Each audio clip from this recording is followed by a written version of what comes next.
All right, everybody. Welcome, welcome, welcome. Here you are back at Behind the Visual podcast, where I interview all those people responsible for the images and videos you see out in your world every single day. And I am Mark Hansen. I'm an advertising and lifestyle photographer, and I'm the host of the show. And today, my guest is Eric Ortega. And Eric is the CGI producer and project manager at Digital Giant. He's also a musician. So we talk about all kinds of stuff on this podcast. We talk about the time he was touring in Europe and some Polish nationalists threatened to kill him and his band, how they got away with it, and just everything that happened right after that as well, which is very interesting. We also talk about how he took some unmatured savings bonds that his mom gave him when he turned 18 and used those to buy a Les Paul. That's a story that worked out absolutely perfectly for him. So definitely stick around for that. We also talk about how he went from working at a printing company to becoming an art buyer for some major ad agencies to becoming the project manager at Digital Giant and doing it all without graduating even from high school. And a little key to that is be nice, make people like you. So check out that little bit of info from him. Sleeping, what's like touring all over Europe and the US, and the times we've had to sleep in venues, on the stage in the venues, and stay in people's houses and all other kinds of stuff. I mean, this dude's got tons of stories and they're all amazing. I think you guys are really going to like this one. Also, what it's like for being, he tells you what it's like being the project manager at Digital Giant, which is one of the largest digital imaging studios around. And that job compared to being an art producer and all the other jobs he's had in his career. So Eric has a lot of really cool stories, a lot of talk about music in this one, even the time that he was Nikki Sixx in a Motley Crue tribute band. So check this one out, guys. There's a lot to it, a lot going on, a lot of stories. I think we could have talked for at least another hour or more about just his music life. So enjoy this one. Let me know what you think. Like it, thumbs up it, subscribe, all that kind of stuff. And let me know what you guys think about this one.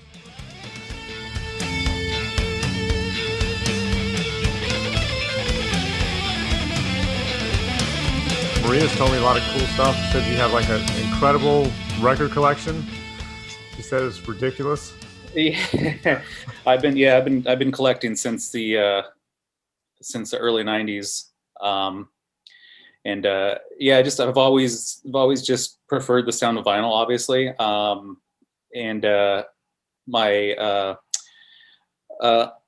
my uncle, he grew up. He was one of the original punk rockers of LA. He kind of grew out of that in the mid '80s. He was only like 10 years older than me. So, yeah, in the mid '80s, like '83, '84, he was in high school at the time. So he was definitely doing, in the middle of the whole movement. So he had a vinyl collection. It wasn't massive or anything, but he had some cool records. And as young as, during that time, I was probably like 6 or 7. And I would just look through all his records and see all these cool covers and, with skulls and mohawks and all that stuff. Yeah. And I would be like, that's fucking awesome. I dig that. So, that just kind of led me to like, what does that sound like? I would, when he was at, not when he was out or not at, he lived with us for a bit. So I would listen to the records and just be like totally turned on by, some of these bands that he was listening to back then, like Black Flag or Bad Religion, and, and the Misfits and things like that, that I was like, wow, this is some really cool shit. So vinyl, since I was like 6, 7 years old, kind of just, there was something about it, just in the packaging, packaging alone, and that's still one thing that kind of makes me sad nowadays. It's like, just like, the big packaging, like the big 12-inch, and you pull out the liner notes and the inserts, and there's a way that everything's, the vinyl and the printing and all that stuff smells. That's all, it sets something up in your brain where you're just like, you just remember, you're just like, oh, I just remember. There's certain records, I'm crazy like this. There's certain records in my collection that I know what they smell like. Really?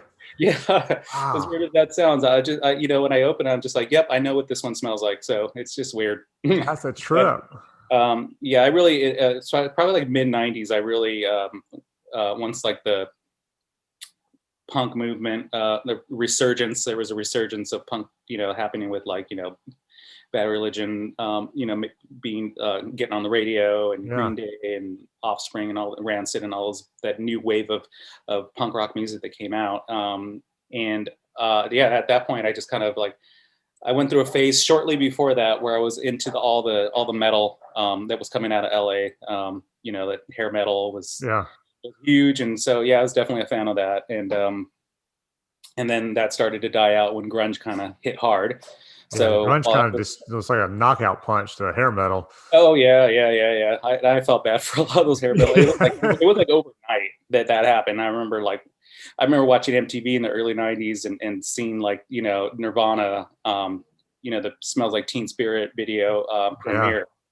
I remember watching that going, oh, these dudes are awesome. Like, wow, and then shortly after that, like, Soundgarden followed, Pearl Jam followed, Alice in Chains followed. And it was going in a different direction. And I was like, oh man, these poor hair metal bands are done. It was bad, man. I had some friends and a couple of them had just gotten signed, just had like hits on the radio. And within like 2 years, done, man. And so punk rock came back, and then I was a teenager at the time, and then it all fit, the angst and all that stuff of finding some sort of outlet of like like the music is it.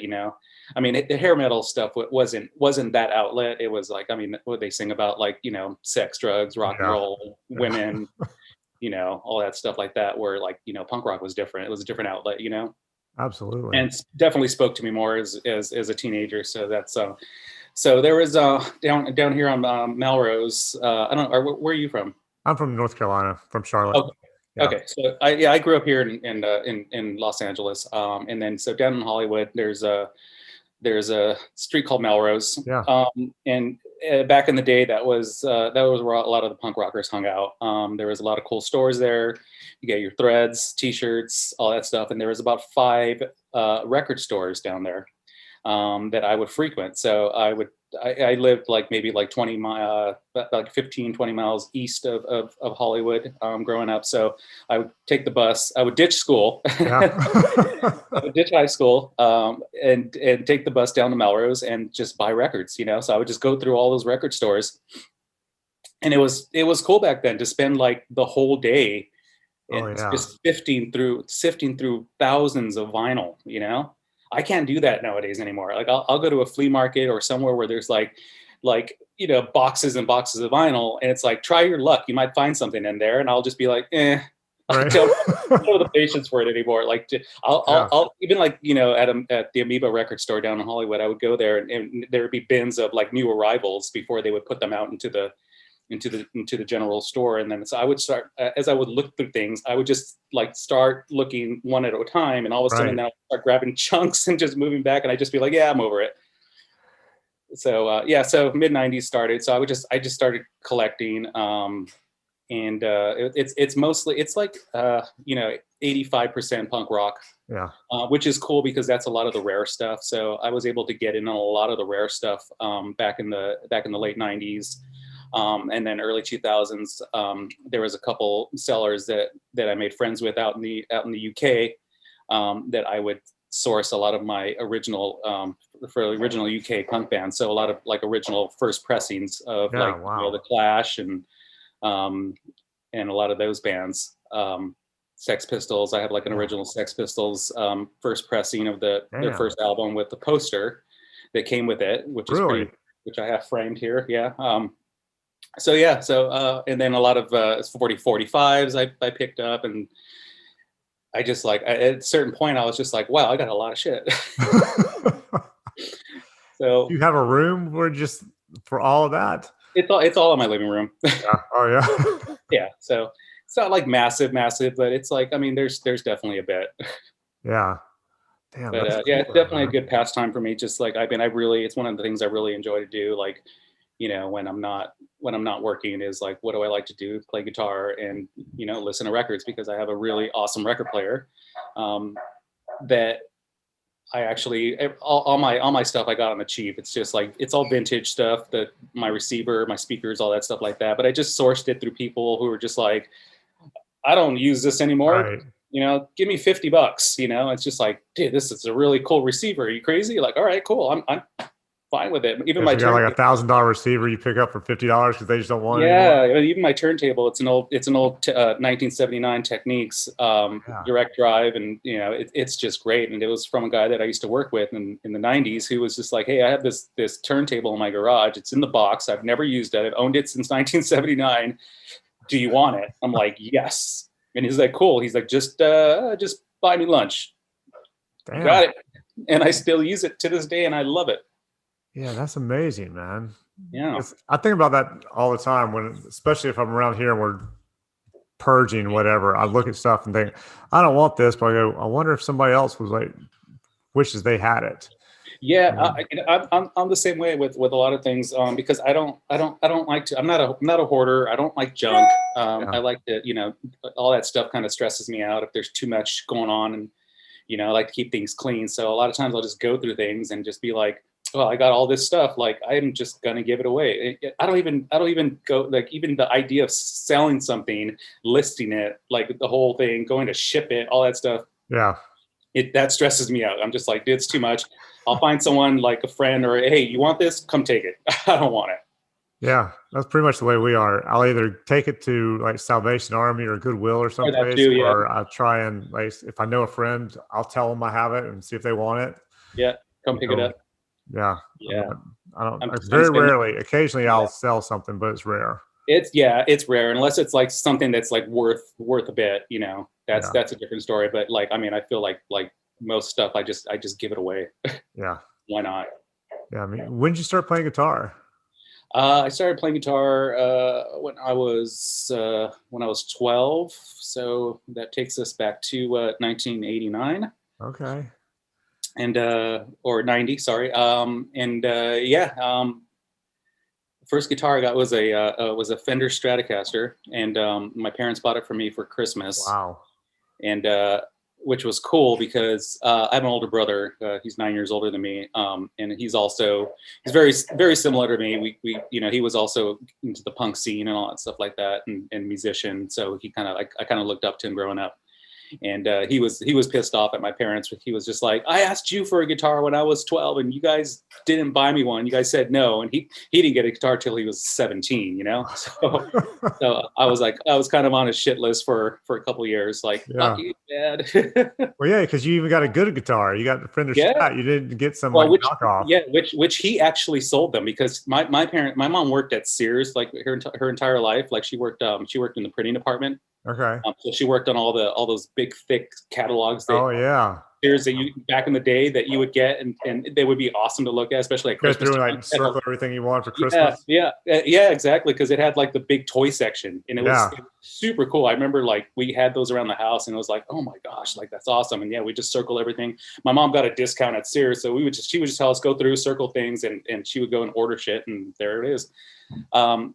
But so she bought this cheap black Stratocaster knockoff from Sears, and my brother was like, nah, like send that back, like just I'll sell you one of mine, and so he could have at least have a good one.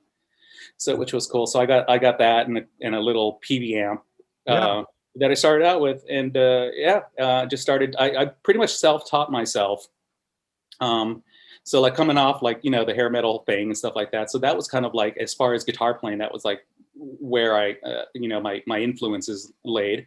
Right. I mean, I was a big fan of Slash. He was like one of my big, and he's still one of the reasons why I play Les Paul today, is because he made it popular. Like all the bands before him, bands were playing Jacksons and Fenders and all those flying Jackson V's and Warlocks and all that weird stuff that I may have wanted back then, but now. But man, he made a Les Paul look cool. He made a Les Paul look and sound cool. So that was like, I want that. Yeah, that's true.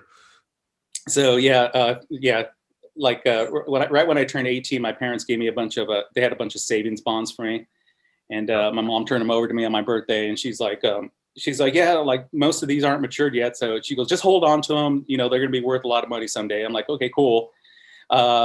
I immediately ran to the guitar store that I'd been eyeballing this Les Paul that was on the wall, and it was pretty trashed. It was a black custom Les Paul. It was like a late 70s, and it was just completely trashed. But the dude was like, he knew me. He was like, dude, he's like, you look perfect with this. You're in a punk band. Like you need a cool, like good guitar, but like, something that looks a little used and thrashed. So I was like, yeah, this is awesome.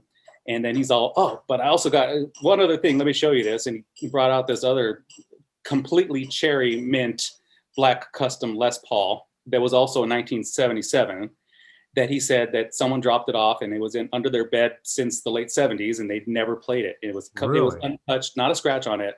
He was like, if you want, he's like, yeah, we can make a deal on this one. And I was like, oh, how much you want for that? I was like, dude, I can't afford that. He's like, that $1,100. And I was like, all right. So I was like, hold on.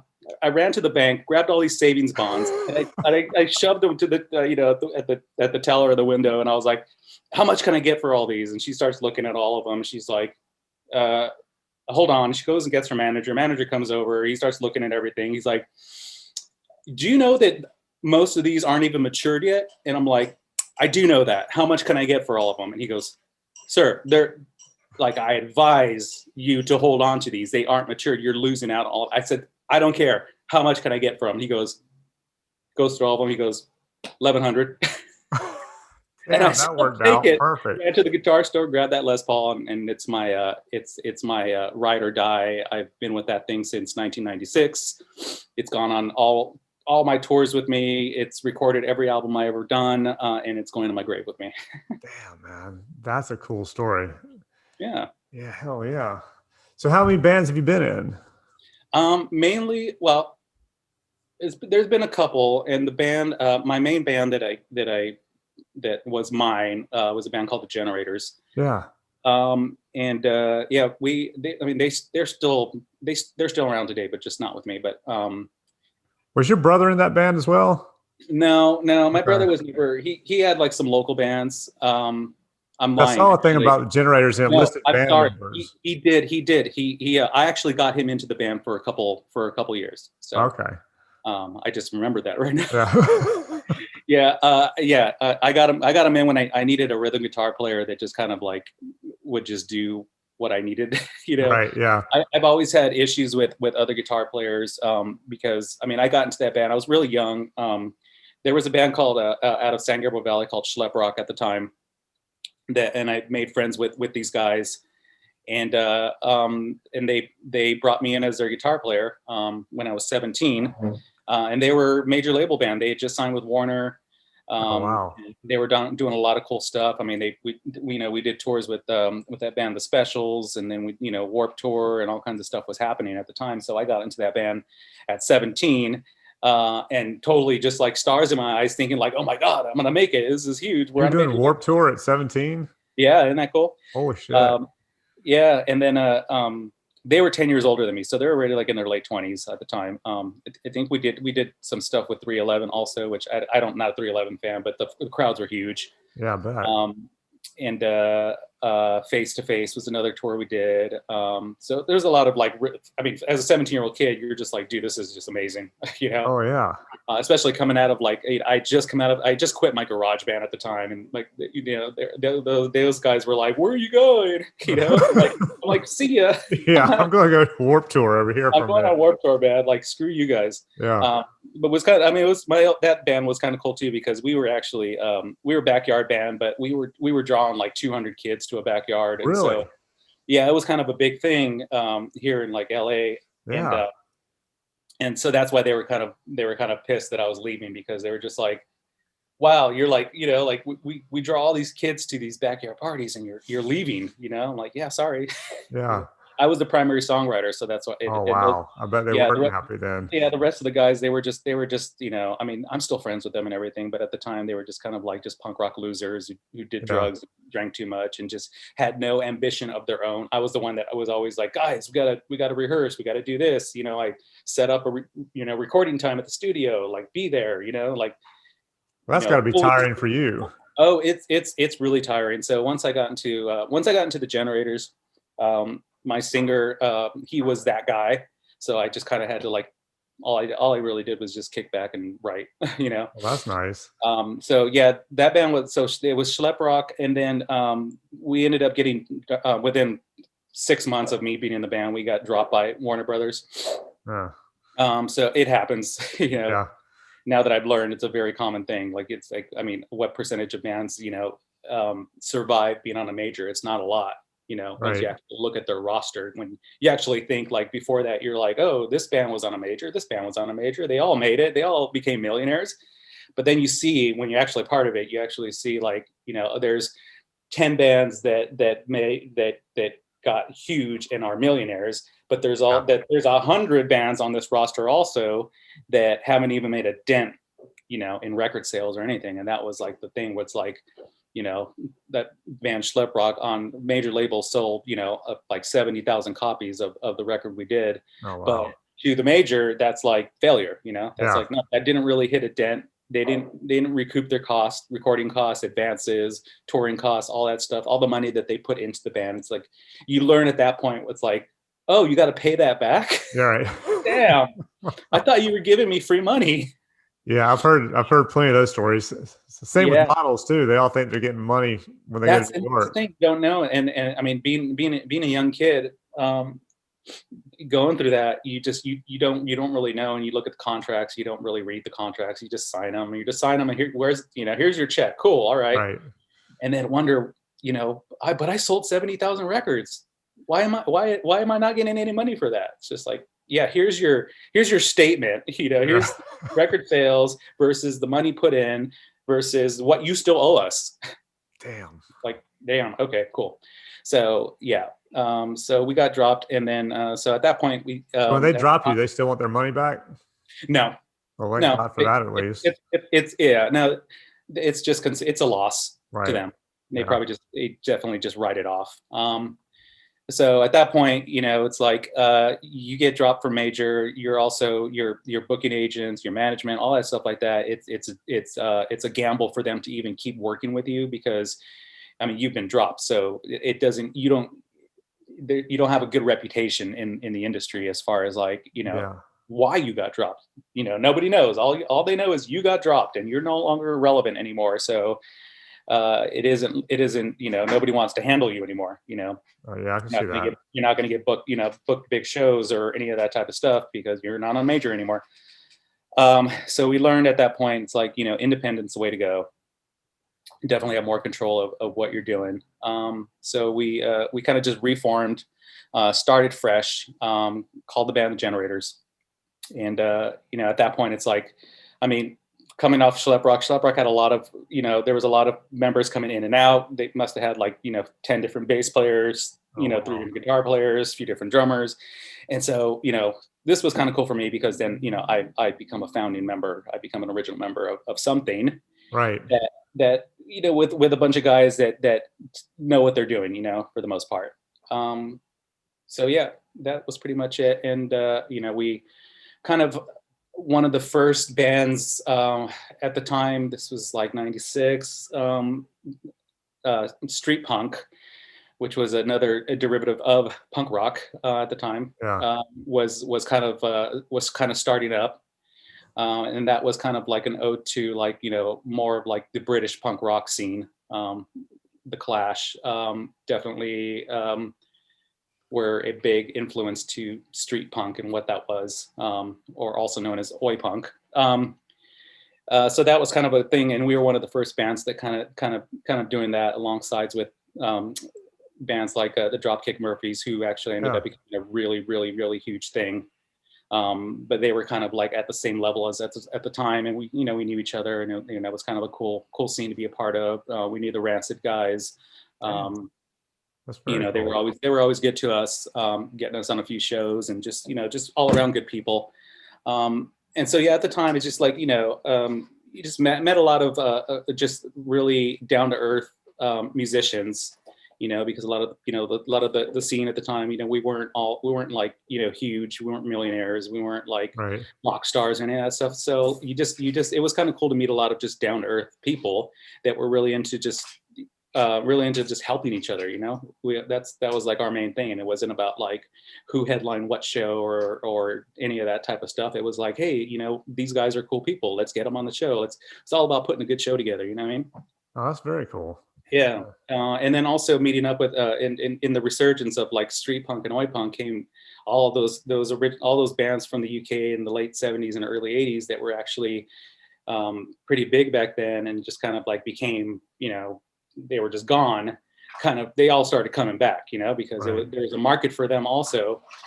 And we actually brought a lot of them. We worked with a lot of those bands and brought them over to America, and did a whole bunch of things with them. Like there was bands. One band called the Angelic Upstarts, who they were gone for a long time.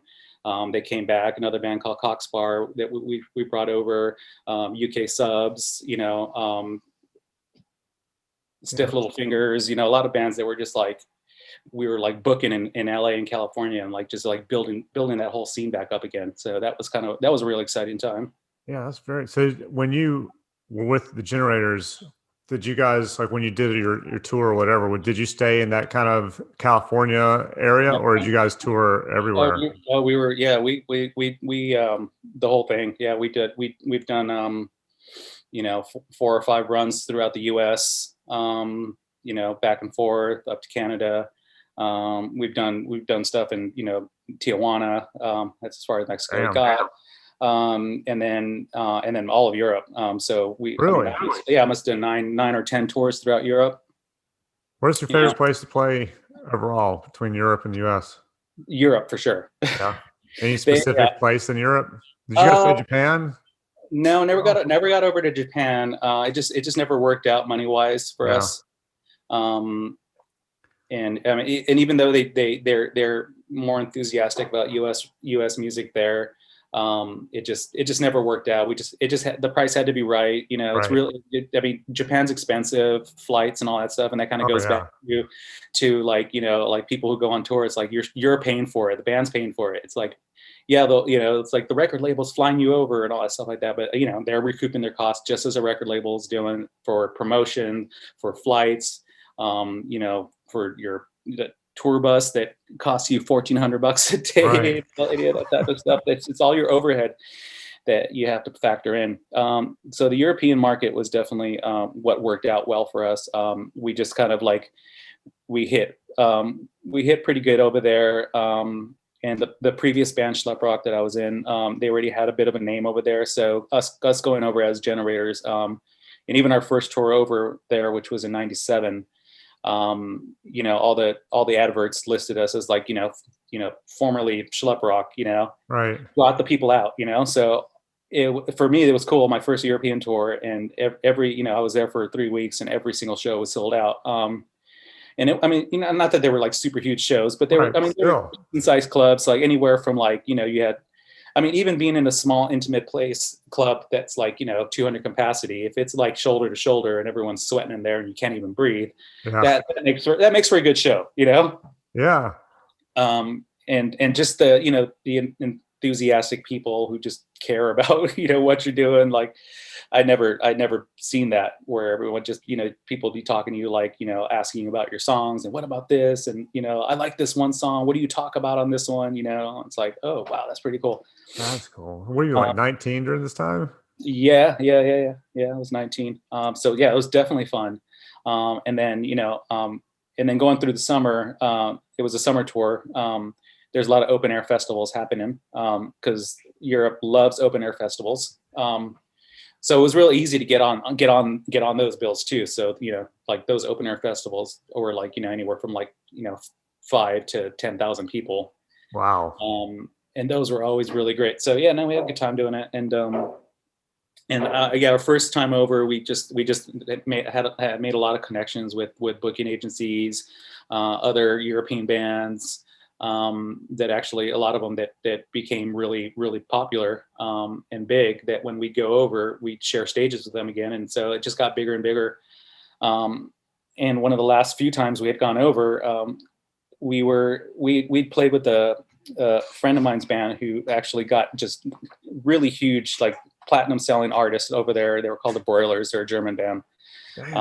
and they, the last couple tours I did with the Generators, we do a few shows with them, and it was like, 10,000 people shows that they would just have because they liked us. It wasn't because we were, a lucrative band, or, a lot of times you have support bands on there because you need them to also pull people. Right.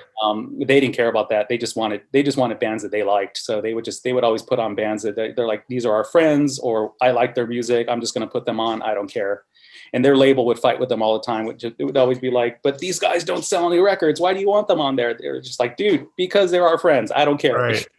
Green Day used to do the same thing. Green Day used to always just put bands they liked. It wasn't, they never listened to the record label, or really, they were just like, fuck that. They're like, we like this band. They're our friends, and we're putting them on as openers. We don't care. That's very cool. Yeah. So yeah, we kind of learned to do the same thing. So yeah, it was fun while it lasted. What was your favorite city? I'd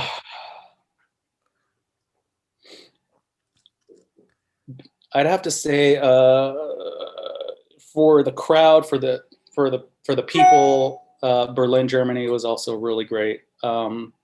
Just the enthusiasm. We had a lot of friends there, so it was always a good time when we'd have shows. Like, you get all your friends that would show up, on top of just, how many people would show up. So that was always it was always fun, and Berlin's a more modern city. So it's just really cool. They have a really cool, like, I mean, everything from, like, club scenes, music scene, food scene, and just people are just a little bit more updated there. I mean, there's a lot of cities in Europe that you would go, especially on the east side, where things were just a little backwards and still like weird, recovering from communism, and things like that. And, like, we used to, our bus driver, he was one of my favorite dudes in the world. We're still really good friends, but he would always complain anytime we went to the east side of Europe. He'd always be like, why do you guys book shows on the east? I hate the east. He grew up on the west side of Germany, so he was,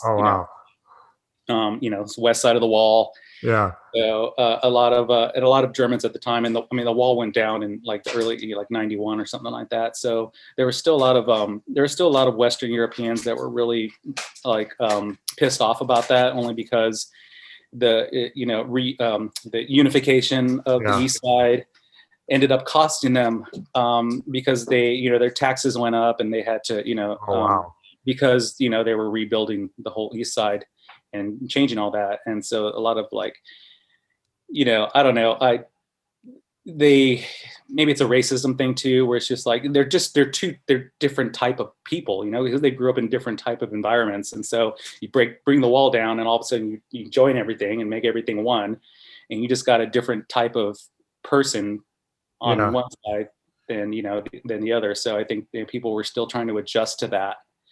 But it is true. My bus driver would always say, like, every time we cross over into the east side, it's like a gray cloud just kind of comes over, and it just starts raining, and it's just dark and gloomy. It was kind of true. Every time we're just like, we cross over to the east side, we'd be like, wow, you're right. It's really weird here. Oh, wow. So, but it was, people were great. We never ran into any people that were not cool people. They were just really grateful to have us, really grateful to have music. And they're really appreciative of rock and roll, like, unlike here in the US, it's like, the sad thing about doing US tours is just like,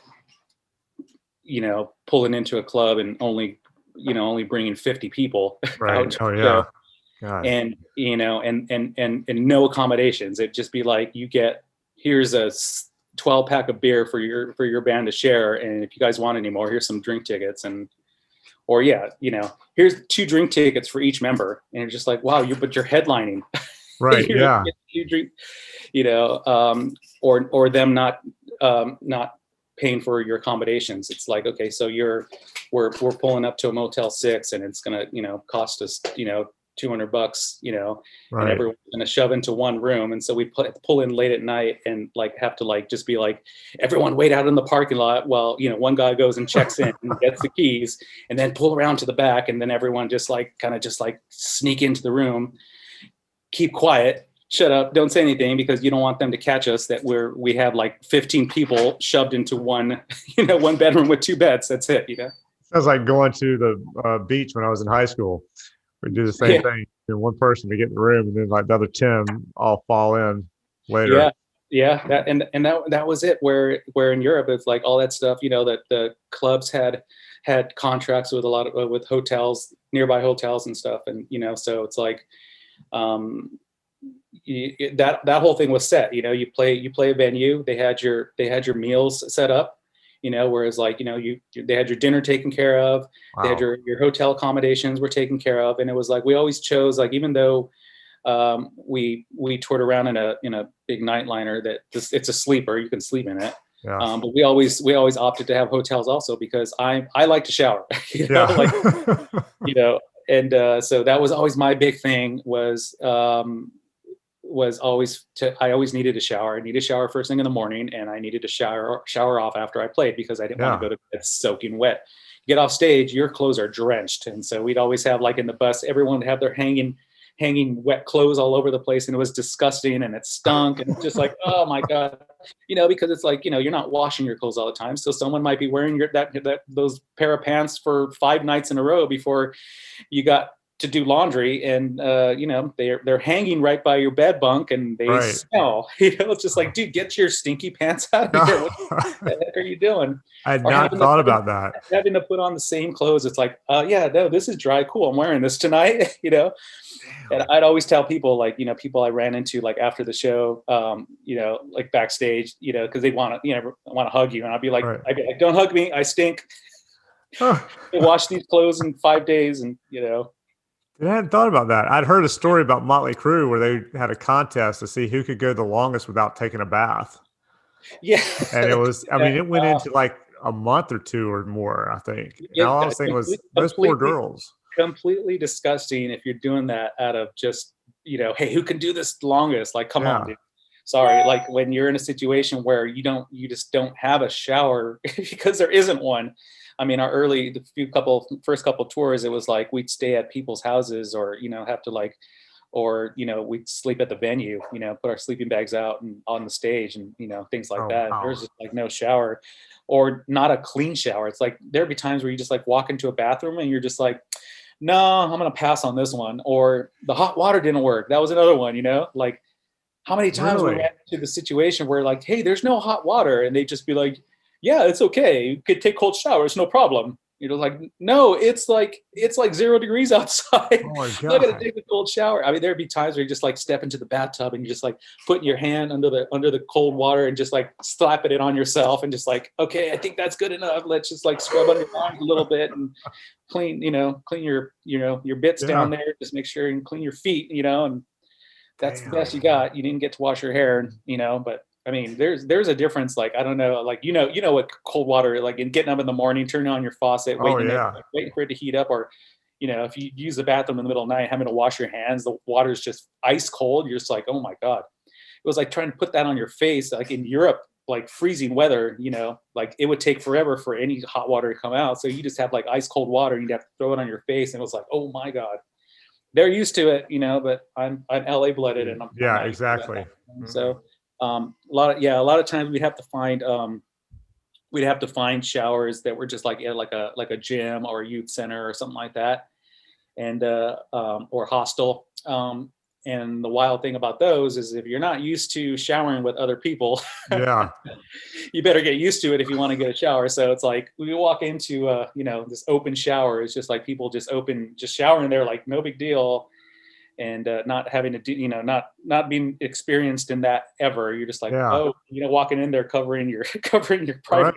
Like, other people didn't care. It's like, sounds like what I imagine prison is like. Oh, definitely. Yeah. Don't drop the soap, man.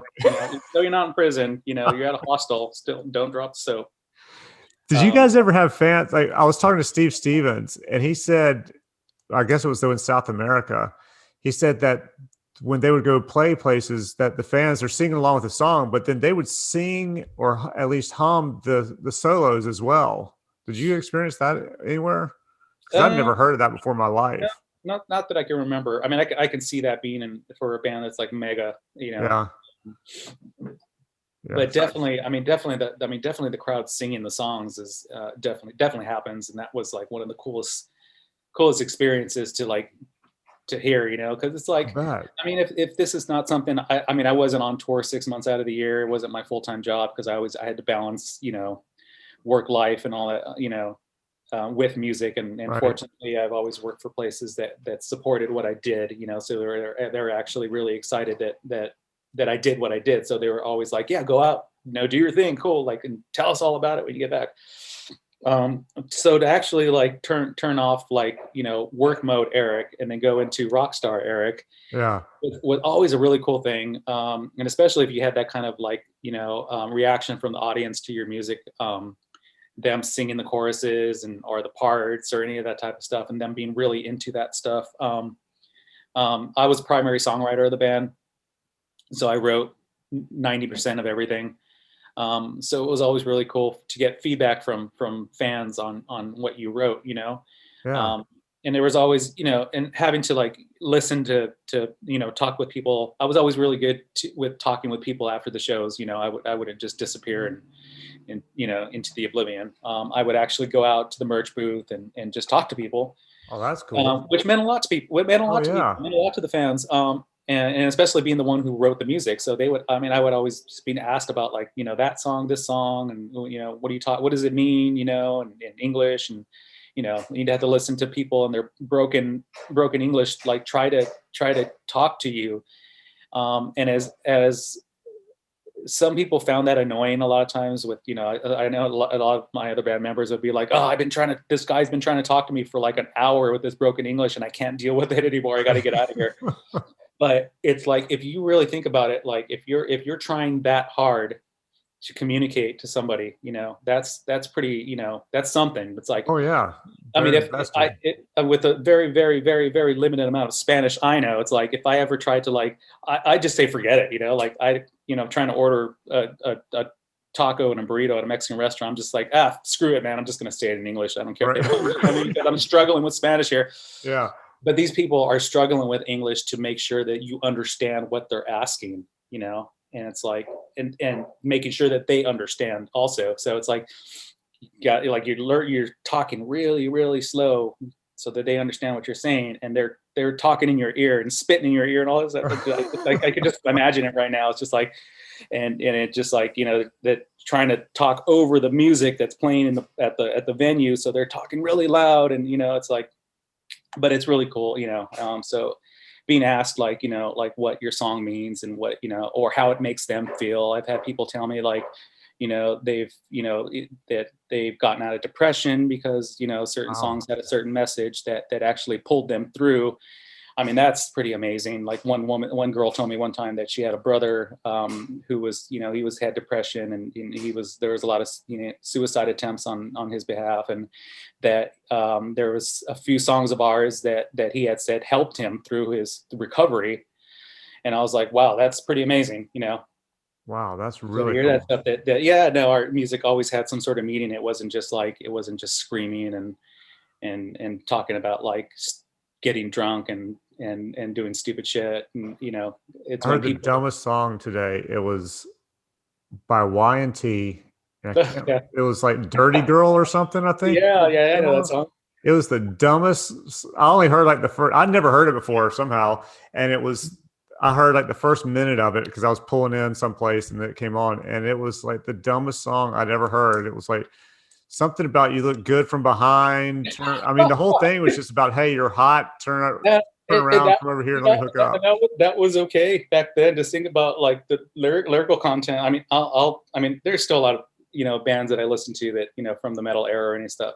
Oh yeah. And some people would always be like, yeah, I like that song, and I'd be like, some of these lyrics and some of the music becomes dated after a while. There's a lot of records that I'll go back to. I'll be like, oh man, I haven't listened to this album in 30 years. And then you listen to it, you're just like, okay, yeah, I get it. I'm good with that. I'm used to, because I was into, Rat and Motley Crue and all that when that was all out. And so all those songs, but this one was just on a different level of just, even the melody wasn't great. So I was like, this is just there's some of these lyrics were corny, and I'll tell people sometimes, I'm just like, I can't get past the lyrical content on this, and Yeah. Some people be like, no, but the music is great. I just listen to music, forget the lyrics. I'm just like, no, I understand that. I used to be that way too. I used to be like, no, but it's a great song. Yeah. There's still songs out there that'll just be like, I got to get past the lyrics or what he's singing about because I really like the guitar or what the drums doing. Like, I'm a big drum guy where I listen to drums. I love a good drummer. In Generators, I had one of the best drummers. He was just a slamming drummer. He was amazing. He hit hard. Every snare hit is a rim shot, so everything just popped when he hit it. And it was just like he just had it. And every time we recorded, our producer was always like, "Dude, this guy, he's fantastic." So I learned to listen to the drumming of everything I listen to. You know, like even the only reason I like Rush is because Neil Peart is a fantastic drummer. I can give a shit about Geddy Lee or Alex Life and. A lot of those songs, like they're so like they come on the radio. I'm just like, oh, not Rush again. I can't, if I hear Tom Sawyer one more time, I'm gonna throw something out the window. But you listen to the drums on Tom Sawyer, and they're just fantastic. Like if I just heard a drum track, and you could look it up on YouTube where you just hear like isolated tracks. I love doing that. And listening to Neil Peart play is just phenomenal. It's like, where did you learn how to play? You know, coming out of the mid '70s. Like, who were you listening to? Yeah, because your drumming is so just technical and precise, and every hit is just perfect. And like drummers weren't playing like that before you. So how did that happen? He was just an incredible musician all the way around, I think. Yeah, and a lot of and following him, just like a lot of drummers came out. And speaking of Motley Crue, Tommy Lee is a phenomenal drummer. He's just fantastic. Like some of the stuff, I don't know if Maria told you, I played in a Motley Crue tribute band for a couple of years. Really? Yeah. So that was one of my, I semi-retired from playing music, just, got over the touring and stuff. And just like my career kind of demanded, I felt my career demand. I needed to put myself into my career. It wasn't like anyone that I worked for was like, hey, you need to like concentrate. I was still always able to do my job and always learn. But I just needed to do it for myself. I was just like, I want to get somewhere else in my career. Right. And so I stopped playing for a couple years, and I just got that itch where I was like, man, I need to play music. And a friend of mine came along. He's like, dude, we're doing this Motley Crue tribute thing, and you want to play bass for it. You want to be Nikki Sixx. I'm like, yes. You got the hair. You got the Nikki hair. So I actually grew my hair out, and I grew my hair long and stuff like that. Where a lot of these tribute bands, they all wear wigs and stuff like that. Like, nope, my hair is real. I got the real thing, And I got a Thunderbird bass and all that stuff, and did the clothes, and we did really well. And these tribute bands, it's a strange scene. If you're not used to it, it's really strange because these people actually think you're the artist. Like they go nuts for you, just like kind of crazy at a real show. And having to sign autographs after and take pictures. And that was the one thing I just kind of hated after. I'd just be like, it was important that our manager who booked us, it was important. He'd always say, make sure that you do your meet and greet after and sign and take pictures and all that stuff like that. And it was just like, if you looked at some of the pictures I take with people, you could just see it in my face where I'd just be like, I need to get out of here. I need to run. I'd run away and then just run back and just take the makeup off, pull the wig off. And then, I'd just be getting text messages from another guy in the band saying, hey, where are you? We need to be taking pictures. And I'm just like, yep, nope, sorry, out of here. Damn. I can't do this. I'm not him. Yeah, I can see that being a little strange. It is a little strange. I've heard those bands can make some good money though. Oh, that was the thing. It's guaranteed entertainment. So the payout guarantees are really remarkable. Where I'm just like, wow, they're going to pay us that much to do that? That's crazy. Right. I mean, they'll fly you out to we used to fly out to this casino, and a lot of them are casino gigs. Really? You play these casino showrooms and stuff. We're like a circus act, Yeah. And casinos they don't pay taxes, and so they pay their entertainment really well. And this place we used to go out to in Seattle, a reservation out there. We'd play this place, and they pay us like $10,000 to come out and play one show. Holy shit. So, nice. And I would never know these guarantees. I would get Venmoed my money at a certain point, a few days after the show. Right. And I remember after these shows in Washington, I got money, and I was like, holy crap. And then all of a sudden, like, and the manager sent the money, said, that's just the first send. I'm doing a second send tomorrow. And all of a sudden, it was like, what the heck? Wow. How did that happen? It was not, so all our guarantees were always really big to do these things. So that was kind of a cool thing. Unfortunately, I got really tired of it. Yeah. It burned me out on Motley Crue. I mean, I grew up loving Motley Crue as a kid. They were one of my favorite bands in the 80s. But just, I got really burned out on them. Now when they come on the radio, I switch the station right away. Like, I can't listen to the song again. I've always wondered that about bands, how they play this song like 20 years into a career, how they're playing that song they played on their very first album and playing it 50 years into it. Look at the Rolling Stones still playing Satisfaction. Yeah. I don't even know how you do it. There's something, and I remember, like, it's just, I mean, the Rolling Stones obviously are a different breed of musicians, but, I'm sure it's like they're sick of playing everything that they have to play, but, you also have, like, crowd reaction, it's just like, they want to hear it, and you're in a stadium full of 50,000 people that are reacting to this song you're playing. So I'm sure that sets in a little different than, we're playing at a club tonight, and there's only like half full, 100 people, and they're calling out these songs, and I guess we got to play that. I mean, as generators, there was definitely a handful of songs where I'm just like, I can't stand playing this song anymore. But there's, it's a staple in your set, and you have to play it. Right. I can see that. You have to do it. How'd you end up getting into advertising? I worked for, I grew up working in printing. My dad was a printer. He worked for a lot of the biggest LA printers back in the 70s and 80s and stuff like that. So out of high school, typical rebellious punk rocker, I didn't want to go to school. Freshman, sophomore year, I went to school for like half the day and then just like fucked off for the rest of the day. I would just leave, it was open campus, so I would just like walk in for the first 3 periods and then leave and go to my friend's house, and we'd all be drinking beer and smoking weed and listening to records and doing that kind of thing, because like screw school, right. So a little bit of that, some hard times with my parents trying to keep me in school, and they just wouldn't do it. My dad, he managed a print company at the time. And so he was like, all right, you know what? And he was super cool. My mom was a different story. My mom threatened me with throwing me out of the house, sending me to juvenile hall, like all that stuff. Oh, wow. Disowning me. My dad was super chill, and he was like real low key. He was like, hey man, he's like, I can't keep you in school. I get it. He's like, so I want you to learn a trade. He's like, I'll come, come to work with me. I'll teach you everything, printing industry, and let's see if we can get you in working in print. So yeah, I was like 16 years old, and I walking into this print company with spiky red hair and bracelets and chains and all that stuff like that. But hey, I was the boss's kid, so right. no one messed with me.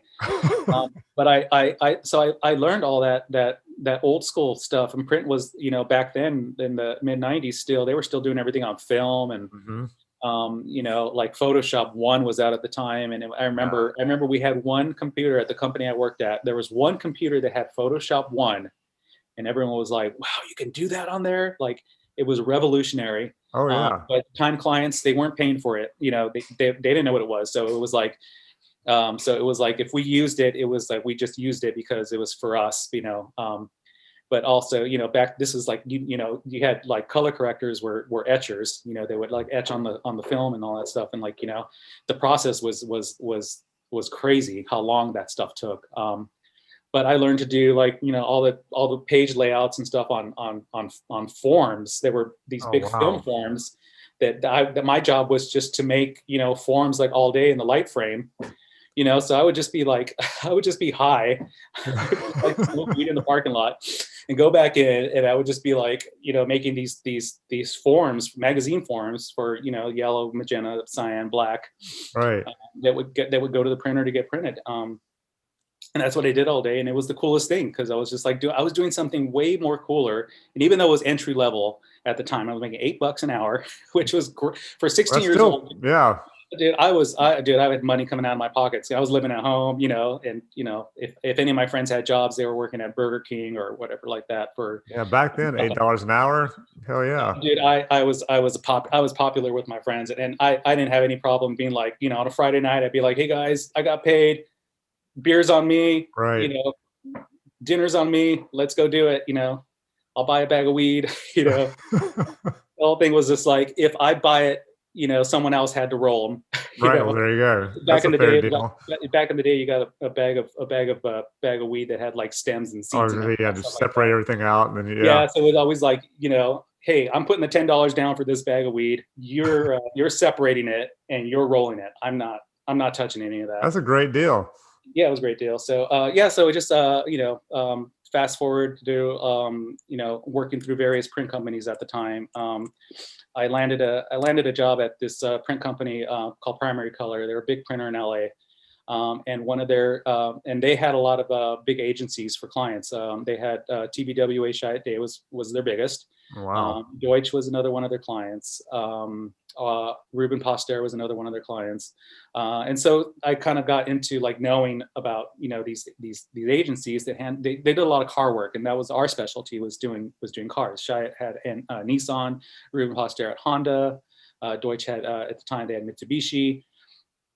And that company was one company that supported my music life, and the boss really liked me, and he was really excited that I did all this stuff, and so I was on his good side.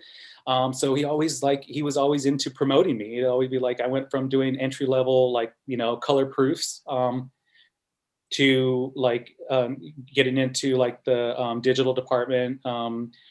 My job at one point was pre-flight, where I would just like, all the stuff would come in from the agencies, and I would just get everything sorted, put it on the server. Like, here's your high res, here's all your your InDesign documents and everything that links up and everything.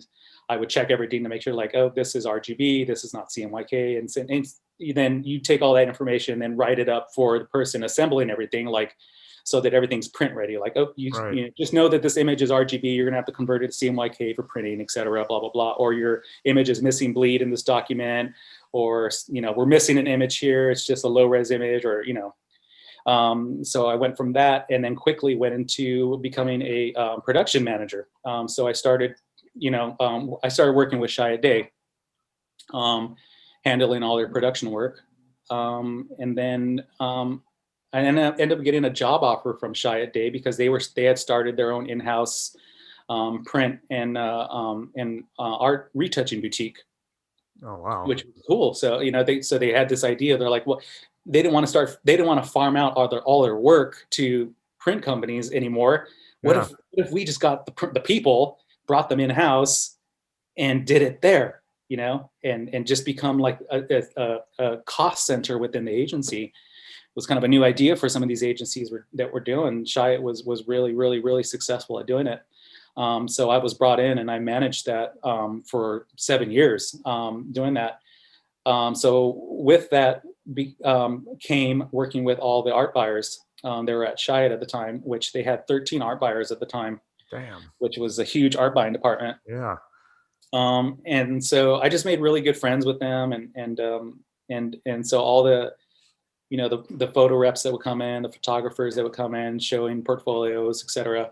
They would always bring me into it because I was just connected with them. So I'd always get the email invites like, hey, so-and-so's coming in and show portfolio. They're bringing in food, and you're just like, yes. Yeah. That was always the one thing. It's just like, even the creatives would always ask. They were just like, email would go out, just be like, hey, so-and-so's coming in, and someone would write back, are they bringing food? Right. If you didn't bring food, you weren't going to get a turnout. Sorry. You had to bring snacks. So I was always like, it was like they would always make fun of me. They'd be like, oh, if there's snacks, Eric's going to be here for sure, So yeah, that kind of got me stepping into to the life of the art producers because I worked so closely with them, so it was like I was kind of one of them. And when a position opened up for an art producer at Chiat Day, the manager there at the time was like, hey, like, do you want to cross over and be an art producer? And I'm just like, yeah, hell yeah, I do. And so thus became my art producing career. Wow. So that was kind of cool. And my first, they put me in charge of Nissan, which it was kind of crazy because I mean, people would come in as art producers, as juniors and stuff. They just kind of like, they just bypassed that and just made me just an art producer, skip the junior role and just go straight into it. And so I was just diving into working on car shoots and working on all the Nissan stuff. So it was challenging, having to work my way through that because I really didn't have any. I didn't have any guidance really. The only guidance I had was how to like work their internal, PO system. Do purchase orders or any of that. Like there's a system and a uniform to how we word everything and just like understanding all the verbiage that goes on purchase orders. All the legal stuff and making sure that all the usage is correct and any of that type of stuff that can totally screw you up if you don't do something right. Yeah. So I had guidance on that, but as far as finding photographers and all that stuff like that was on my own. It's like, okay, hey, we want to do a car shoot, we're going to shoot the new Maxima, and I'd be like, oh crap, okay, hold on, I have a book here. How'd you find photographers? You just use like those big book resources, like Workbook, Black Book, that kind of thing? Yep, exactly. Use that. And then, I just I knew some of the, I knew a lot of the reps that would come through. So I would just start emailing people and just be like, hey, who do you got? Who can help me out with photographer? Yeah. I made I did well. I did well doing it, just made a lot of, thing was like, I'm real memorable to a lot of people for some reason. Yeah, might be so the hair. Probably the hair or the tattoos or just I kind of stick out. So I would just always, people recognize me or, they'd always be hitting me up like, hey, Eric, remember I met you, at the at Chiat like a year ago. And I'm like, I don't remember. Like, okay, cool.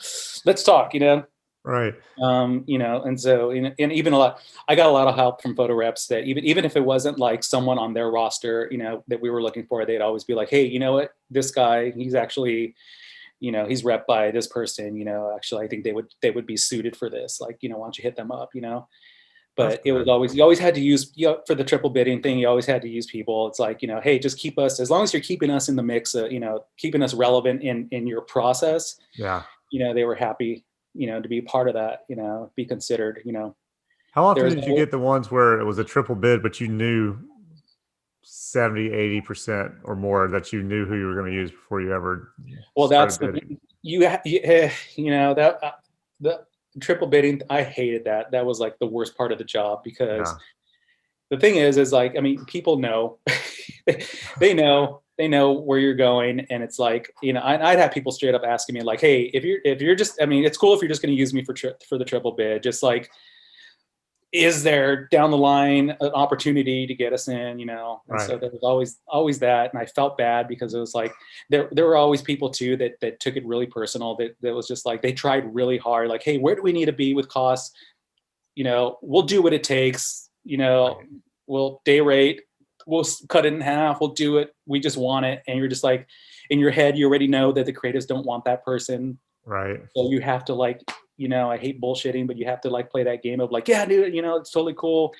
Here's where you need to be because you had to play the game. You had to be like, this guy has to be here. This guy has to be here. And this guy has to be here. It had to make sense for the cost consultants and all that stuff like that. They had to see it a certain way. Oh yeah. And you I had a client one time, it was 3 years in a row, they asked me to bid on something. And about year 2, I figured out what was going on. And so I was always like the second or third bid or whatever, because they knew who they were going to use. So I think it was the 4th year they asked me. I was like, I'm not doing it again. I'm like, and they're like, but we really want you. I was like, you tell me that every year. I said, no, we really want you. We're going to use you this year. So I literally changed the date on the last one I did and just sent it in. Just resend it, yeah. But I got the job. Hey, somehow I ended up getting that one. And that's it'd been like 3 years before that where it was just. That's kind of thing is you just kind of have to stick around. And I'm a bender of the rules a lot, that's just the type of person I am. And the type of producer I am is, I play by my own rules. I've worked places that they had a structure in place. It's like, this is the structure. This is how we do things. And I always drove outside the lines and got in trouble for it. But that's just my nature. Yeah. Take it or leave it. I'd always get the job done. I'd always get who the creatives wanted, and I'd always, I've never dropped the ball on anything. And even if it was like last minute, like, oh my gosh, like this is not gonna happen. I always made it happen. And it's always, you always have, the thing is you always have, everyone's on your side, the producers of the shoot, the photographers, and as much as they put their foot down with like, this is how it needs to be, and it can't be any different, and we need things by this date and blah, blah, blah. And you're like, cool. I mean, you got to set those boundaries. Sometimes when it comes to push comes to shove, and you're at a point where you're just like, dude, listen, I'm in a bind right now, and I really need your help. A lot of times they come through, they're just like, yeah, we got you. Oh yeah. So, yeah. I agreed to do a shoot in March for somebody. I hadn't shot for that day rate in ever. Maybe when I first started, and I was like, you know what? I like you guys. And because I knew who it was going to be on set, I was like, I'll do it. It's only because I like you guys that I'll do it. Yeah. And they needed somebody. I actually had to raise someone's day rate, and they were really wary about doing it because it was end of the year and I had to use the budget. Oh yeah. And we had to use it all. And right. And this person also had to be in line with some of the heavy hitters that were bidding on the job also. Yeah. But the creatives really wanted this person. They're just like, oh, we like this guy. And I'm just like, okay, cool. And I remember going back to his rep going, okay, you know what? Like we're gonna award him, but he needs to bring his day rate up. Like we need to, like, I don't know, his day rate at the time was like not much, man. It was like pennies. Like 3,500 a day or something like that. And I'm like, I need you to push his day rate up to like 5,000 a day. And his rep was like, are you crazy? Like, like if he doesn't get this job, like he's going to be like ruined, like at your agency, everyone's going to think he's too expensive. And we're really wary about taking that risk. And I'm just like, transparency here. He's going to get it. If he brings his day rate up, he will get, I guarantee you 100% he will get it. And they're like, all right, everyone's heart was beating and stuff like that. And yeah, sure enough, he got it. I think I would trust the producer from the agency if they called me and said, hey, you need to raise your rate if you want to be competitive in this. I'd be like, all right, I probably wouldn't question it. Yeah, well, a lot of times too, a lot of producers are not transparent about what's going on. So they're just kind of playing, they're playing the game. And just saying like, hey, your costs are too low, bring them up, and the photographer might not even know that he's going to get it, so that was cool for him because that point forward, he was able to charge that day rate. Right. Forward, he didn't have to charge 3,000 anymore. You can charge 5,000, which was great. Yeah. And he actually does really well now, so I'm happy for him. Well, that's great, man. Yeah. So they had Shai. I left Shai and I went to Ruben Poster to work on Honda. And that's kind of where I was introduced to working on everything full, like mostly CG. Honda is mostly CG. We use photographers, but it's, backplate shooting or, environment shooting and stuff like that. But all the cars are CG because of the whole, code red thing and embargo. Honda's gotten burned many times with paparazzis, and even using code names and being under embargo. People find out. Yeah. And that's actually where I learned how protective they are over that whole thing, where it's like everything needs to be password protected, and anything you send in emails, you can only use code word. You can't say like, hey, this is for the Accord. You'll get in trouble for saying what, you can't use the actual name, and even in an email, because people can like I'll hack the emails or whatever. They'll hack the emails. Because these paparazzis get a ton of money to photograph these cars that aren't released yet. They get tons of money. Yeah. I guess RPA got burned one time because they went out into the middle of nowhere to go shoot the Accord, and a paparazzi grabbed some shots, sold it to one of the auto magazines. Oh yeah. For like I think he got like 40 grand for it. Damn. For new pictures of the Accord. And so then Honda lost their shit and like threatened, I think they even threatened to pull the business from RPA at the time, so I think that's when everyone just kind of like really tightened up on like, we don't take any chances, everything is just like super, super, super protected. And RPA, Honda was like, they weren't a fan of doing any more practical shoots for new cars anymore. They're just like, nope, it's all CG. And so that was kind of a new world for me. Like, like CG was like, wow, this is kind of, I mean, in comparison to a practical shooting, it's kind of boring, you know? Yeah, I'm sure. Where it's like, okay, you know, any CG companies, it's like, well, here it is, here's the data, and have at it. Here's all our approved angles and what we want to do, and do your thing. Where, you know, I missed looking for a photographer. I missed like, you know, presenting photographers that I liked, where I was like, I like this guy's style, or this guy did some cool things, and having those conversations with your creatives, and then, you know, and being a part of that whole production, and then being on set, shooting cars and stuff like that was always, it was really neat for me to actually do that, and be a part of that whole process. And then, you know, at the end, you know, here's your final product that you were part of from conception all the way down to final delivery. You're just like, wow, you know. And, you know, Yeah. like there's a lot of things that sit in my portfolio still where I'll be like, I remember that shoot, or remember the whole process, or doing all that stuff. And that was so fun, you know. But doing everything CG now, it's just like, I don't feel like there is any need for any sort of creative, you know, juice behind the brain. It's more of, you have to be more of like, you know, a guy that does spreadsheets and Oh God. and asset tracking and that type of stuff, and you're just kind of like a carrier for creative comments, you know. To do the CGI to make the actual ad, what's say Honda sending you to make that CGI? Are they taking like shots that they have from their place, their Yeah, headquarters, and send it to you, basically, like, now make this? basically they'll put like a comp together of existing assets, you know. Okay. So they'll just pull from their library of, like, you know, they put a wonky looking Accord, you know, here at not the right angle, but here, that's the general idea, and this is what we want, you know. So Right. that's basically, you know, it's like, I mean, you know, even just like sending a photographer, you know, a comp of like, here's what the creative comped up, and you know what we got to do. You know, it's sort of the same thing, but it's just a more lengthy process of like, you know, render times and all that stuff. Yeah. Of like, you're gonna 2 weeks into it or 3 weeks into it, and these are all chalk renders to, you know, to approve your angles and all that stuff like that. And, you know, all that stuff has to route and get creative approved and client approved. And then that goes back to the CGI company, where then they now start coloring it and making it look like a real car. So it's all just a waiting game, Wow. for the most part. That's And pretty much your day to day now.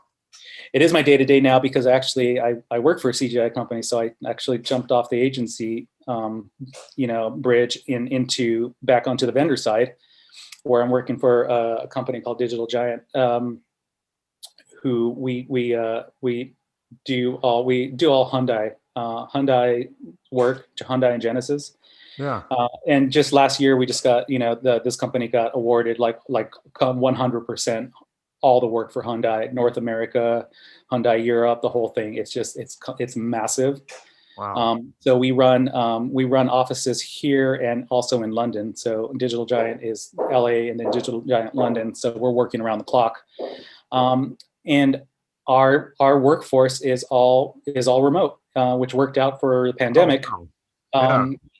When I actually started working for Digital Giant, about a year and change, but a year and a half ago, we were actually, my boss actually just set up office space at a loft in downtown LA, the Eastern Columbia building, which is an old Art Deco, cool ass building. Look it up. It's one of my favorite buildings downtown. Where is it downtown?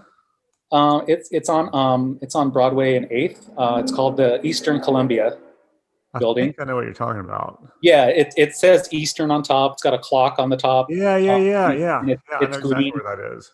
It's a green Yeah. building. It's just a gorgeous Art Deco building. That's And a cool building. yeah, and it's all like, the inside's all beautiful. It's all like, it's kept up, and it's absolutely gorgeous. So we set up shop there, and just 6 months into, a few months into it, pandemic happens, and so we're just like, okay, we're all working remote. And the company Digital Giant, they've been in existence 10 years prior. So my boss was like, hey man, we were a remote company for 10 years. Yeah. Let's just continue to do it. And even though the company has grown 100 times since, because we have, like about 40 employees in Europe, and another 15 here in LA. CG and retouching cost out in Europe is so much cheaper than LA. Really? Yeah. Oh yeah. Like you get, I mean, CG, I mean, hiring 3D artists here in LA just like breaks the bank. Like you have to, I mean, I've had a few people work on projects here that you're just like constantly watching the time versus what you're getting paid for the job. You're just like, and you're just like really wary about like, oh my because God. they're doing movie stuff, or is I it don't, just, it's just the going rate, you just know? LA?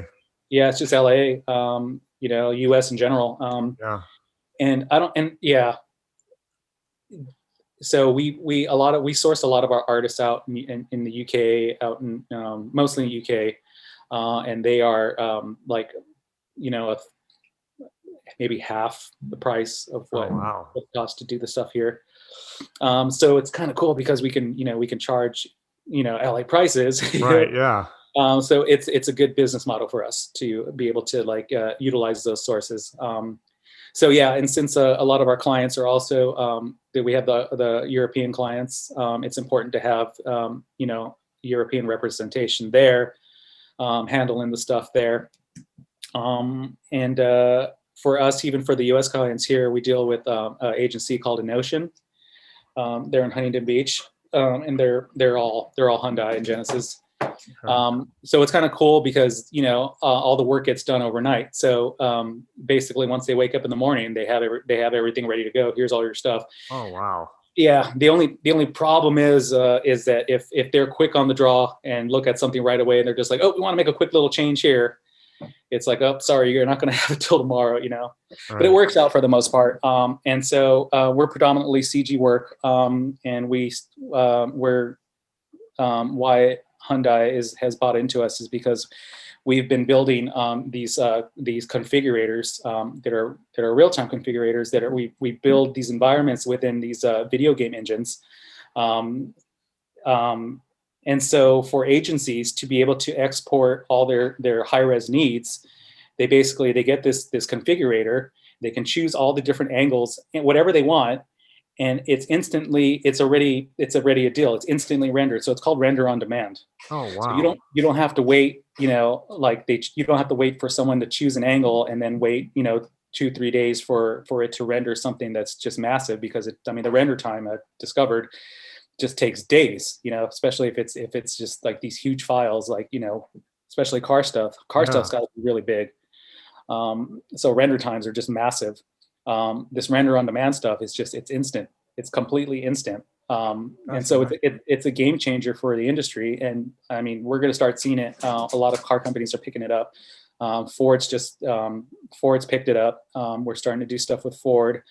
Honda's expressed interest in these configurators, but it's just, we've had to kind of like you know, we can only handle so many clients right now. Like I know everybody wants this technology, but you know, so Hyundai Motor Company is the, you know, they got lucky with it. Yeah. And we've come a long way with it. I mean, it's to watch them build these things from scratch, from the ground up to, you know, final conception. Is pretty remarkable. So this is kind of something kind of cool for me, because I've always, the good thing about me is when I look back at my career, I always tell people I've made it, you know, by the skin of my teeth. I didn't graduate high school. I dropped out of school after my sophomore year. Because I was a rebellious punk rocker. Yeah. You know, screw everything. And, you know, thanks to my dad, you know, just kind of like getting me into something that was kind of cool.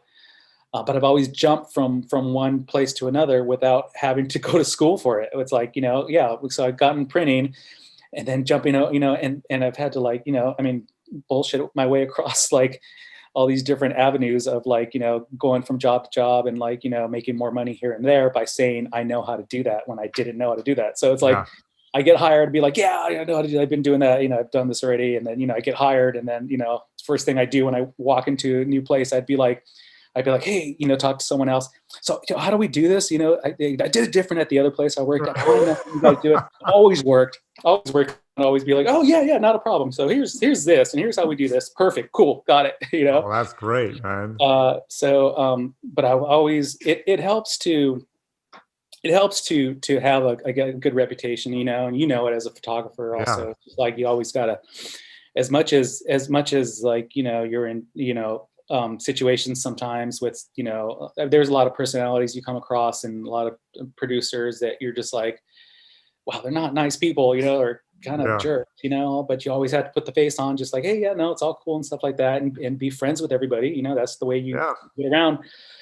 Be a likable person, and there's sometimes things fall in your lap. It's like all the art producers that I've worked with, they all went to art school, and and have these huge student loan debts they're paying off. They're because art college is friggin' expensive.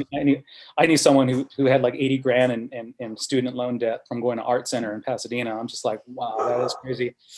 But I've been able to jump from place to place, just on being a cool person and knowing people, and just sticking out in the crowd, and being told like and people bringing me on knowing that I don't have I don't have like total expertise in that area, or I haven't been doing it for like a lot of places that hire art producers. They'll always say like 5 years experience, or any of that type of stuff. People have hired me, I've always overlooked that based on just like, what, I like you, you're a cool person. I think that's huge. I think you'll do great. I think that's the way to go about it. Honestly, if I were hiring people, I just make sure like, you're a cool person. I like you. I like your personality. Can you do the job? I don't care if you have a college degree. I don't care if you have a high school diploma. Doesn't matter. But hey, you know what? I tell my kids, like, don't be like me. Finish school. Like, I'm the exception, but it doesn't mean that you will be. I've lucked out completely, and I don't take that for granted. And where I'm at now, with Digital Giant, my boss, when he brought me on too, he was just like, he's like, I want an art buyer. I want someone with agency experience. And he's like, I don't care that you don't know 80% of the shit. He's like, I will teach you everything you need to know. And wait, what's your hour, what's your pay? What are you making now? Cool. I'll keep paying you what you're making now, and I'll teach you everything. And I'm like, that sounds like a great deal, So I'm fortunate that I've been able to like jump from, I went from printing to agency to being an art producer to now being, a project manager for this, this new CGI company that's doing like great, innovative and game-changing things for the industry that I'm part of. And I'm like 100% grateful that I've gotten to do that. And then also on top of that, have been able to like, live the life of a rock star, and tour and record music and do all that kind of stuff that I feel like I've lived the life of 10 men, so. Yeah, man, you have an incredible life. I'm 43 now, and I'm just like, I like to always say, I'm tired, the touring really knocked it out of me, honestly. I'm just like, so, going into in the pandemic and lockdown and stay at home, all that stuff like that is kind of it's been a blessing for me, because I like to stay home anyways, just like, even when bands roll into town, and, people I know are be like, hey, we're playing, this Saturday, come, we'll put you on the guest list. And a lot of times I'm like, all right. Only because I like you, but I'm not gonna, I can't sit through all the openers. I'm sorry. I just can't do it. I've been, that whole thing burned me out, and not being a dick or anything, but it's just like, being on tour and having to like, every opener that opens for you, you meet the guys, and they'd always be like, hey, sit, like watch us sit through our set, let us know what you think. And you always had to do it. You just did it. I always did it. Other people would always be like, whatever, and they just hang out backstage or, back at the hotel and end up telling the guys later, like, oh yeah, you guys are great, man. No, I actually saw it, and I would always make it a point to actually go up front so that they saw me. Oh, that's nice. For at least a song or two. So yeah, when we talk after, they'd be like, yeah, no, I saw you up there, cool, hey, did you dig it? Yeah, no, do it, But a lot of openers, you get a lot of especially in punk, you get a lot of the run of the mill. This band sounds the same. They're the same thing. They look the same. Right. They're not doing anything different or new. But you know what? Hey, they're cool guys. So yeah, pandemic life has it's cool for me. Like I'm totally down with staying in. I've always that was my life anyways. I stayed in. I order Postmates anyways. So it's like no change for me. The good thing about it was just, hey, there's no traffic, especially in LA. Oh yeah, God. That was amazing. Oh my gosh. Yeah, it was beautiful. It was a beautiful thing. But we're back to normal here as far as traffic's concerned and people being out, and it's just insane as usual. So I'm back to just staying inside and staying away from people. Yeah, I don't blame you. Yeah, it got like that here. It got to a point where my neighborhood goes right down to a main street. And if you tried to take a left-hand turn at 3 o'clock or later, forget it. It's not happening. Yeah. And then it got to a point where it didn't matter what time of day, you could just go on out. And it's starting to get back to that after 3, whatever. Speaking of making lefts on a busy street, and I always hate, when like your Waze app or, like would always like take you down a shortcut, but then you end up at a street that you have to turn left out. And you're just like, oh my God, it pissed me off. I'd be like, stupid Waze, what do you do this to me for? Some people can do that. I've been in Ubers before where they're just like really aggressive drivers, and they'll just like push through it. And you're just like, oh my God, you're sitting in the back seat thinking you're going to die or get hit by a car anytime soon. Yeah, I'm not like that. Yeah. No, I'm a really careful driver. I've had my share of accidents, and that weren't my fault. And so I'm super careful about. I drive the speed limit or slower sometimes. I'm just like looking around, and a car comes out of a driveway, and even if they stop, it just gets my heart going. I'm just like, oh, dude, Yeah, I figure everybody's going to hit me. I've gotten hit like that before, yeah, for sure. Yeah. Well, man, we're coming up on about an hour and a half, so I'm going to let you go, but I want to ask you one last question before I do. Yeah. What's the strangest, most interesting thing that's happened to you since, let's just say, since you started playing in a band all the way up to Digital Giant? Strangest? God, that's a hard one.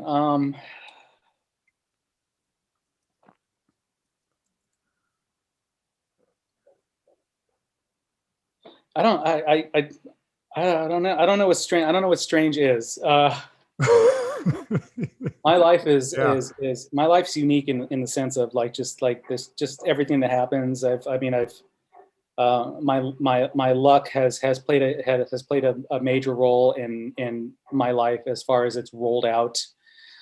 Everything has always happened a certain way. Life has always saved my ass in so many different ways. Where there's been many times where I'm just like, oh man, I'm totally screwed here. And magic, the universe has always saved my ass. I mean, I'm not religious, or I don't believe in the supernatural. But I do believe in some sort of universal force that, if you think about it, the way the universe has pulled itself together and created planets and mapped itself out in a certain way. Okay, I'll believe that there's some sort of force within the universe, within itself, that makes things happen. But as far as other supernatural things, I don't buy into that. But I don't. Strange and unusual. I don't know. I've almost something ever happened to you, just like, wow, I can't believe this is happening to me. Show in Poland in '97. A bunch of Polish nationalists showed up to the gig and threatened to kill us. And so, that was kind of weird. Poland, it was not Warsaw, somewhere outside Warsaw. And I remember pulling into the town and just seeing a bunch of swastikas spray painted everywhere. And like, I remember seeing like even the club we played, there was like on the side of the wall, there was a spray painted noose with a Jewish star on the side of it. I was like, and we were just like freaked. We're just like, wow, this is really just like, I feel like not safe here. Yeah. I'm Hispanic. So I'm just like, I was always really, first times going over into Europe, I was always really like worried about like, I'm Hispanic and I'm not white. Like, how am I going to get treated? Reality is most of Europe is very anti-fascist, and they've learned from from World War II and all that stuff like that. They definitely wanted to bury that history. So a lot of people are much against that. But there's places in Eastern Europe that are still a little backwards. And so anyways, we played this gig. Place was great, packed, and 500 kids. It was awesome. Up, and these kids came running up to the stage as we're packing up, crying, saying that there was all these there's a group of like 40 guys. They were all like Polish. They were like nationalists. They all had like crowbars and like heavy things that they wanted to like smash our skulls in. And so for being American, so I was like, just for being American? Yeah. I was like 19 at the time, like freaking out. I was like, oh my God, what the fuck? And so we load out the back and we're like trying to like, our stuff's in the backside. We're loading up, the van. And I remember my singer comes over to me and I'm like scared. And he comes over to me and he's like, he grabs me. He goes, dude, he goes, I just want you to know. He's like, whatever you do, he's all, do not run. He's all, we fight. We go down fighting. And I was like, really? And oh, wow. we got our gear. The promoter was somewhere hiding inside the club, and so we couldn't get a hold of him. And so we ended up getting out, and we drove back to. And it was like we ended up at the promoter's house, just waiting for him, and he finally shows up. And just like we just start yelling at him, like, you left us hanging, like, right. What's wrong with you? Like, this is not our country. Like, we like needed you. And my roadie at the time, he was this like, semi gangster dude, shaved head, bald guy, and tough guy, beats up a lot of people all the time, which is why we had him with us. Because he's just like, kind of a bodyguard type of dude. And so he threatened this guy and like pulled him up against the wall and like, started threatening, said he was going to kill him for what he did to us. And all the whole back line that we rented out in Poland was all his stuff. And so my roadie just opens up the back door of the van and just starts throwing all the amps out onto the floor, breaking shit, just throws everything out. And he goes, here's all your shit, man. He's like, we're out of here. And then and he never paid us. And so he asked us, that's why he did that, because he said, okay, well, we're leaving. We're done. We're not doing any more shows here in Poland. Pay us. And he goes, I don't have money to pay you. And we're like, what do you mean you don't have money to pay us? And he was like, well, I was gonna send you guys a check out to your, main office in Germany. We're like, no, it doesn't work that way. That's when my roadie went in and started grabbing all the shit, threw it out, broke all the amps, the drums, all that stuff, broke everything, just left it out on the street, and we drove away.